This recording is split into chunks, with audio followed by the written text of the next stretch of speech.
Hi everyone, I thought for today I'd do a bit more of an interactive lecture rather than just one where you look at the screen and write notes and look at the book and blah blah blah blah. So what I'll do is that every slide with a picture on it I'll talk through and explain, and then there'll be a following slide to that with the notes and words that you can then take notes from.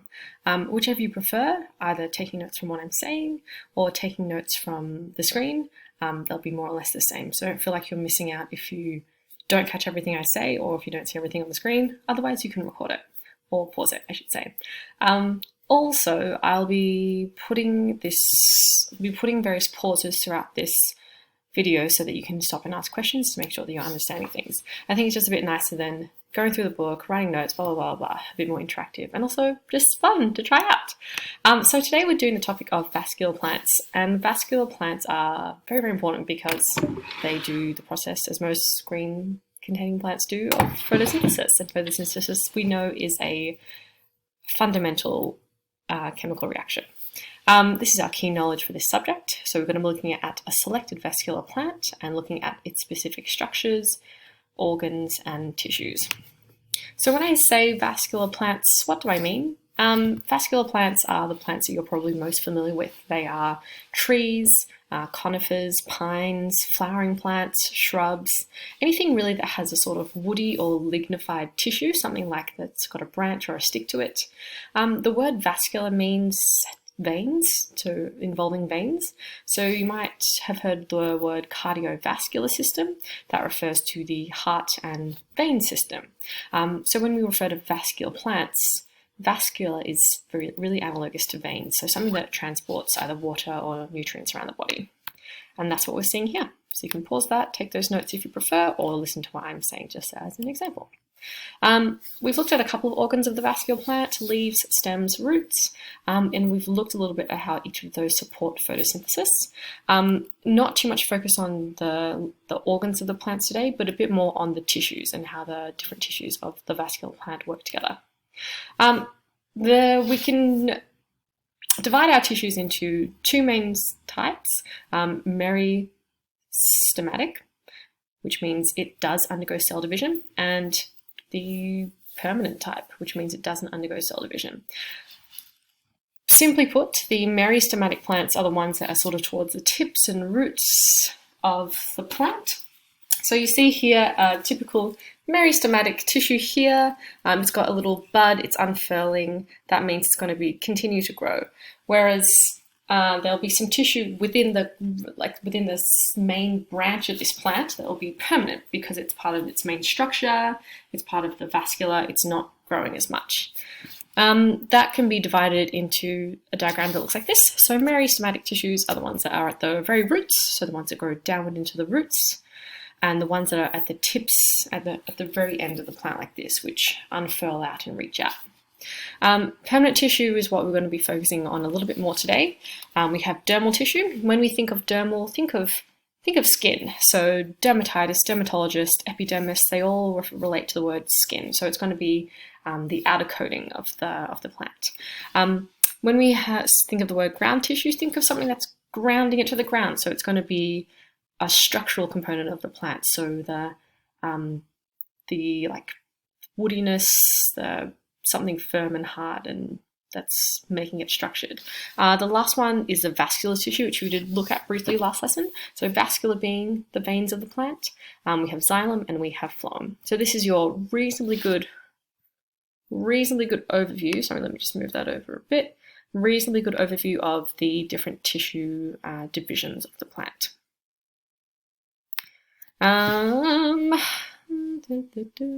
What's next? Okay, so this is a slightly better look at meristematic. So found in the tips, roots and shoots, so causing it to grow up to reach the sun or down to reach further water, so in the tips and the roots, and then also along the length of the stems and roots. So when plants grow in length, they also grow in width, so whatever is causing growth in the plant. Permanent tissues is what we'll look a little bit more at today.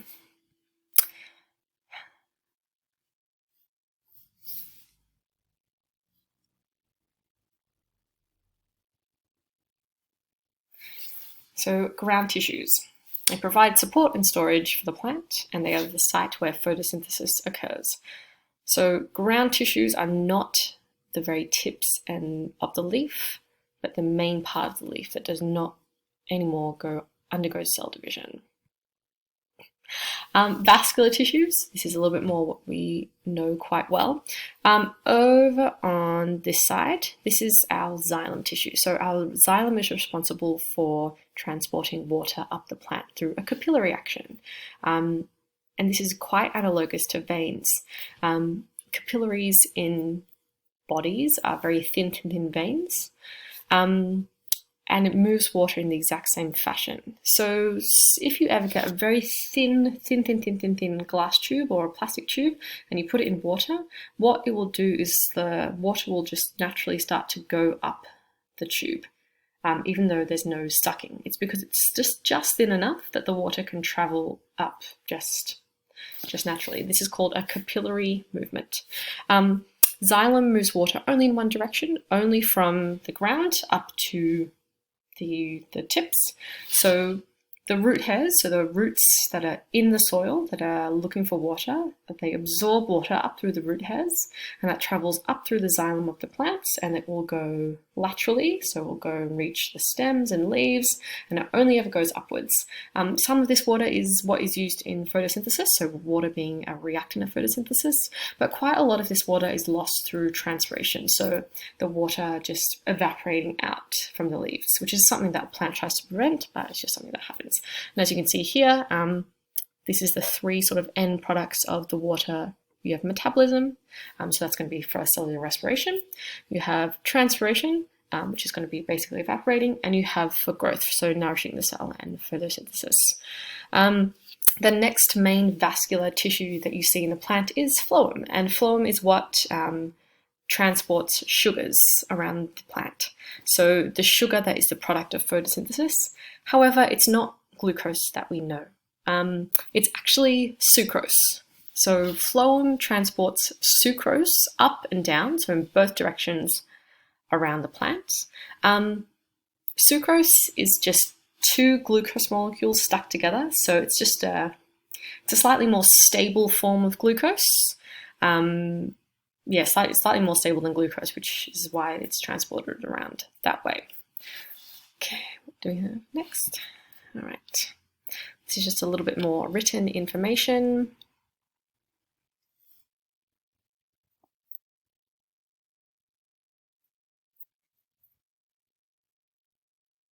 Okay, so our second form of permanent tissue is the dermal tissue of a plant. So remember, when we think of dermal, we think of skin, dermatitis, dermatology, epidermis, that sort of thing. The most common form of dermal tissue that you may come into, or that I may have already discussed, is like a cuticle. So if you get a plant and it's got a sort of a waxy layer on top, most plants have this. If you touch most plants, they'll have this sort of smooth, waxy feel to it. Because of that, water is hard. It makes it hard for water to escape. Just like if you were to, have wax on top of something watery, it doesn't want to interact with the wax. It's like wax is a type of lipid, basically. It has a lipid type structure, so wax is hydrophobic, so water does not easily escape a waxy cuticle layer.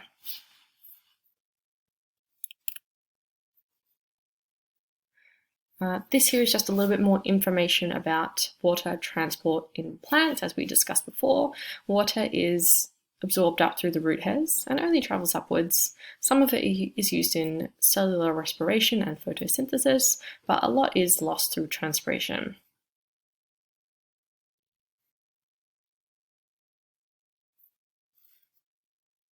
Okay, so this is what we discussed very briefly before. Water travels up through the plant through a sucking effect, that is called a capillary action. So if you were to get a very thin tube, stick it in water, water would naturally travel up the plant like this.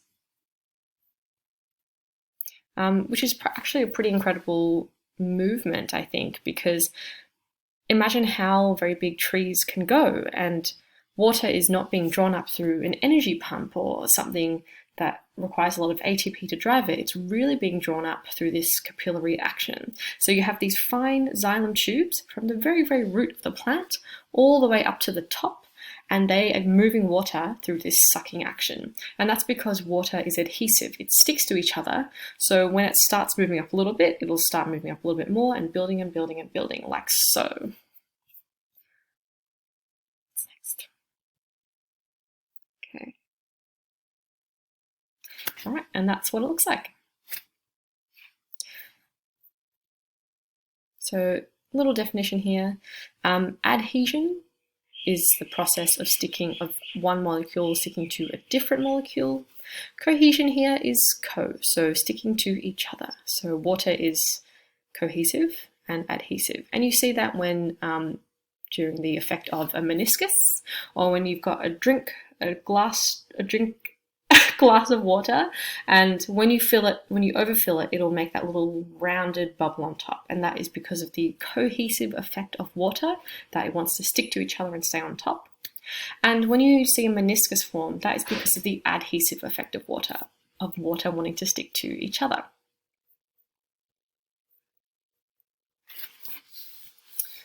So how a plant transports its products of photosynthesis around the plant. So of course, ATP drives all of the cellular functions, but glucose is responsible for being the main form of energy throughout the cell. It is correct and admissible to say sugars are being transported around the plant via phloem, but if you want to be super precise, the form that it's transported in is sucrose.